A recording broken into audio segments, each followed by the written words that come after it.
Okay, here we are. I'm going to try and attempt to fit a Command AP60 cruise control.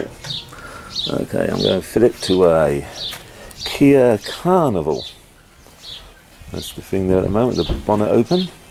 The kit comes with, that's the actuator. The thing next to it is a vacuum reservoir. I had to buy that separate because it's a larger vehicle. They recommend you to put on extra vacuum. Okay, there's some bracketry, the vacuum pipe, wiring diagram, bits that fit onto the carburetor, linkages. That's the bit that goes inside to set it. That's a little black box, and there's some more fittings for it.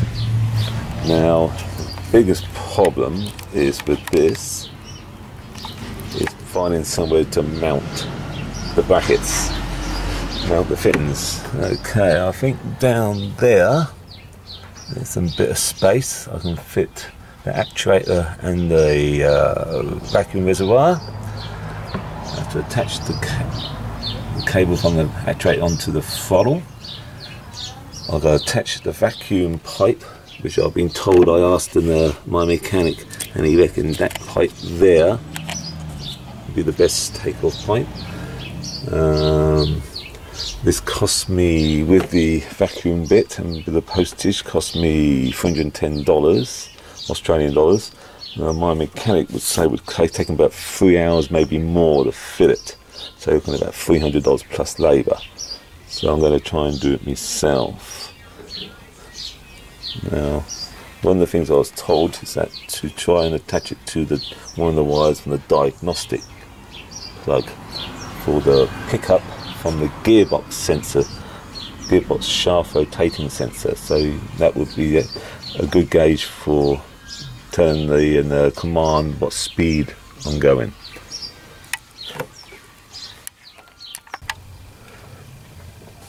Okay, now, oh, there it is there, you can see it there. That round bottom thing is the actuator. I had to drill 2 holes into the bulkhead there, into the wing part of it, the wheel hub side. Now I had to tap them because it was a double skinned, the self tappers wouldn't go in there. And then just underneath that wiring loom there was an existing bolt hole with a captive nut on it, which I put a bolt on there and screw that in. It's only screwed in the one hole, but then the loom, that piece of wiring loom, is sitting on top of the box, so that's the vacuum and reservoir. And I've got the cable comes up over the bulkhead behind the air conditioning lines by the look of it, and it comes out there and then will fit somewhere there. I think it's got to have a nice loop on it. Okay. Okay, since now I've connected a little black box up there. They say screw it to a piece of metal. There's not much spare places of metal in this vehicle, so I screwed it to the plastic cover that goes around the fuse box. Right, I'll put the little control box on the dash, drilled a hole down there like they say do, run it down there, run it round, and it's held on by double-sided tape, they say.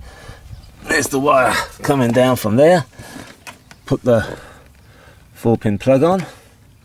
Okay, then I got the wires that go to the actuator, and I drilled a hole up there. Just there it goes through. You're not going to get it through the wire. I can never get it through the wire and harness plug. Much too thick rubber, and much too thick, too much trouble. So I drilled a hole. Alright, that comes out of the bulkhead. Down there, I wish I'd drilled a more readily accessible hole. So if you do drill a hole, see if you can put one where you can get to a bit easier.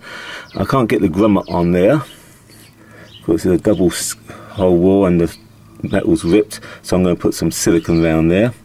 And I've got the wire going over the engine bay, down and connected to the actuator.